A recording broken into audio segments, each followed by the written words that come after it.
I was 10 years old when Grandma came to live with us. It was about 6 months after Granddad passed away, and I guess looking back, she must have been lonely in that big house of theirs, rattling around with only the grief and memories for company. So despite a few protests from Mum, my parents took her in. There were no protests from me, none at all. Grandma was loud and fun and I loved her. She had an almost limitless supply of boiled sweets, and she'd always slip me a couple whenever she saw me. She was always the first to stick up for me when I got in trouble too. But it was her stories I loved best. Grandma had all kinds of stories. Stories about growing up during World War II, and stories about the things she'd get up to with her friends on the South Coast, after her family had been evacuated. Sad stories, funny stories, adventure stories. But it was her scary stories that were my favorite. Grandma had lots of scary stories. She told me she dabbled in the occult when she was a teenager, trying out Ouija boards with her friends, tarot cards, fortune-telling, all that stuff. Most of the stories I'd laugh off or forget about not long after she was done telling them. But there were a couple that really did spook me a bit. I was only 10 at the time, you have to understand. And Grandma certainly knew how to bring the stories to life. She'd shut off the lights in my room so only the glow of the night sky shone through the curtains, and she'd shuffle in real close. Close enough so I could see the wrinkles on her face and smell the boiled sweets on her breath. Close enough so her deep blue eyes could stare straight into mine. She must have given me nightmares with a few of those tales, but now, years later, there's only one that I can still remember. Only one that stuck with me. The story about the shower and Mr. Longfingers. Grandma told me about Mr. Longfingers one night after I asked about her baths. Grandma used to love her baths. She'd spend ages in them, light candles and incense, and lie in the tub humming to herself until the water turned cold. It drove my mum crazy, but when I asked her why she loved them so much, she said it was the only place she could relax. It was the only place that was safe for her to relax. You know, people like me who are, well, more sensitive to certain things, we have to have baths, she told me seriously one night, shuffling closer on the bed. I couldn't possibly spend that long in the shower. It'd be far too risky. Grandma stared at me with those blue eyes of hers, unsmiling, and I knew it was time for one of her stories, one of the scary ones. I shivered with pleasure and pulled the covers up to my chin. Why is it risky, Grandma? She half turned to look out the window, watching me from the corner of her eye, pausing for effect. I waited, feeling my heart rate pick up ever so slightly in my chest. Well, she said after a moment, it's only risky if you close your eyes, of course. If you close your eyes for longer than 10 seconds. What do you mean? Why? Well, do you ever play that game in the playground with your friends? The one where someone turns their back and the others sneak up on them when they're not looking. I nodded, and Grandma nodded back. Exactly. So that's what it's like in the shower, when you have your eyes closed. That's what it's like with Mr. Longfingers. A cold itch tickled back. Who's Mr. Longfingers, Grandma? She let out a deep breath as if she wished she hadn't said anything.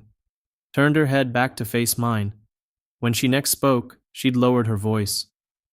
No one knows exactly, Grandma whispered. Some think it's a creature that's attracted to the heat and smell we give off in there. Others think it's a demon that finds a way into our realm through the dense steam clouds. No one can say for sure, because the only ones who have actually seen Mr. Longfingers aren't ever going to be able to tell you. I pulled in a breath. Why not? Grandma shuffled closer along the bed and leaned towards me, leaving my question hanging in the air. Don't you worry about it, sweetheart. Don't worry your pretty head. As long as you remember the rules, you'll be fine. What rules? Well, when you're in the shower, you try not to close your eyes for too long. 5 seconds is fine, and 10 is just about okay too. But any longer than that. Yeah? Then what? Well, any longer than that, and you may just start to feel something in the room with you. Something watching. And if you ever go longer than 15 seconds, that's when you might start to hear a noise too. Hear what? The soft tap tap tap of fingers on glass. Fingers drumming against the glass door of the shower. If you do ever hear that noise, God forbid, Will you make me a promise? What, Grandma? Promise me you'll never open your eyes. I barely slept that night. Hardly at all. I'd close my eyes and try to relax, but every time I did, I'd imagine a face pressed against my bedroom window, staring in at me. And when I did finally get to sleep, I had nightmares, bad ones. I had them all week, in fact. Dreams about disembodied eyes watching me in the dark, and long fingers reaching out to touch my exposed skin.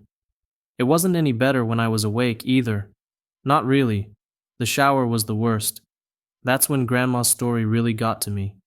I'd never thought about it before, but suddenly I had trouble shutting my eyes in there. I'd be standing beneath the beating water, shampoo running down my face, and as soon as I squinted my eyelids closed, I'd hear Grandma's words running through my head. 5 seconds is fine, and 10 is just about okay too. But any longer than that, I'd rub my hair fast, feeling the shampoo dripping off my chin, and as soon as I'd counted past 5 seconds, I'd feel it. A sort of pressure. Not a feeling of being watched exactly, but something close to that. I'd run my fingers faster and faster through my hair, frantically trying to get the suds out, and the ready blackness behind my closed eyes coupled with the rush of water in my ears would feel like a held breath, like the silence before a scream. The seconds would race through my mind, and I'd be so desperate to open my eyes again that I'd sometimes do it before my hair was rinsed fully clean, and my eyes would sting with shampoo.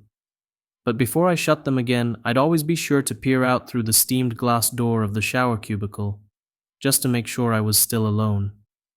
It wasn't long before Mum realized something was up. She heard me crying out in my sleep one night and came in to comfort me. Asked me what the matter was, and it all came out. I told her about Grandma's stories and about Mr. Longfingers. She got this look on her face when I was telling her like she used to get with me when I'd made her really mad. This wide-eyed, angry look. Only this time she wasn't angry with me. She was angry with Grandma. My parents' room was next to mine, and sometimes, if I pressed my ear against the wall, I could hear them talking in there. Soft whispers. That night, though, after Mum was satisfied I wasn't scared anymore and she'd gone back to her room, the whispers weren't soft at all. Oh no. I heard Mum hissing to Dad about Grandma, about the story she'd told me. Mum's voice floated through the wall, sharp and crisp. You know what your fucking mother said to him now, don't you, Simon? Dad's response was an unintelligible mutter. She's told him there's a monster that'll get him if he shuts his eyes in the shower. A monster. The poor kid's been having nightmares about it all week. Seriously, Simon, you'd better say something to her tomorrow morning, first thing. Or I will. Grandma came to visit me in my room the following night. That time, as she perched on the end of my bed, there were no stories, nothing like that. Grandma just sat there and stared down at me, her blue eyes wide and sad. The light from the moon outside my window lit up her wrinkled face. You know I'd never let anything bad happen to you, don't you? She said after a moment. I nodded my head. I know, Grandma. You know I wouldn't let you come to any harm? I nodded again. Okay, good. That's good. She looked away from me for a moment, out the window. You know, the things I tell you in the evening are meant to help you, sweetheart. They're meant to toughen you up a bit, protect you. She paused and shook her head. But maybe your mum's right. Maybe I went too far this time. She looked down at me and smiled. But even then, even though I was only 10 years old, I could tell it didn't quite reach her eyes. I'll tell you what, Grandma said. You know what I told you about Mr. Longfingers in the shower? Well, I'm going to make sure you're safe. I'll scare the bastard off. How about that? It won't come back in a hurry if it has to face me.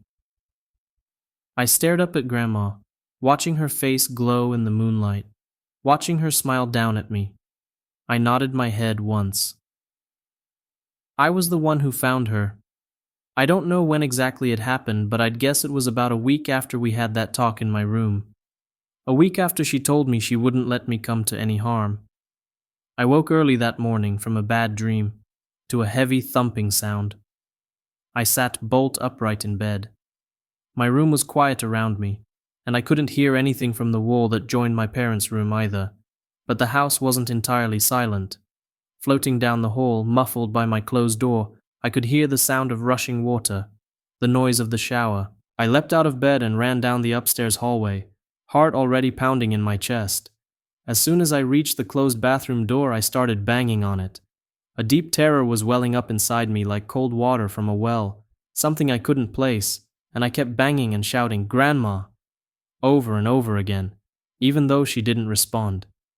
Off to my right, I was dimly aware of voices from my parents' room, the sleepy shuffle of footsteps, but before they had a chance to make it out onto the landing, I'd lifted my hand to test out the door handle, more out of instinct than because I thought it might actually open. But the door wasn't locked. I kept banging with my free hand, and it swung suddenly inwards, bringing me face to face with a wall of steam. Heat struck my skin. I squinted my eyes against the damp fog and peered into the bathroom. And before Dad pushed me to one side, before everything around me descended into shouting and tears and chaos, I saw her. I saw Grandma.